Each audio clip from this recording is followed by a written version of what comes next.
sur ce fichier qui a été publié par le ministère de l'Intérieur, qui compile des données personnelles et biométriques de nous tous, de tous les Français, dans une seule base unique. Est-ce que pour vous, c'est un problème pour les libertés fondamentales, surtout si ce fichier se retrouve dans les mains d'un autre gouvernement, par exemple? C'est un problème essentiel.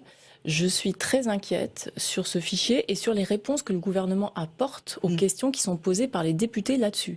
Car le gouvernement ne dit pas la vérité quand il dit que la CNIL, oui, il y a une question. Le gouvernement ne dit pas la vérité? Non, parce que la présidente de la CNIL, Madame Falque-Perrotin, a indiqué qu'elle avait elle-même de grandes inquiétudes, notamment sur le contrôle qui pouvait être fait de ce fichier. Enfin, c'est-à-dire qu'elle souhaite qu'il y ait un contrôle Vous dites, il ne dit pas la vérité. La présidente de la CNIL a dit que les contre-pouvoirs n'étaient pas suffisants et notamment qu'elle souhaitait qu'il y ait un contrôle parlementaire beaucoup plus Donc cela entraîne fort. quoi, selon vous?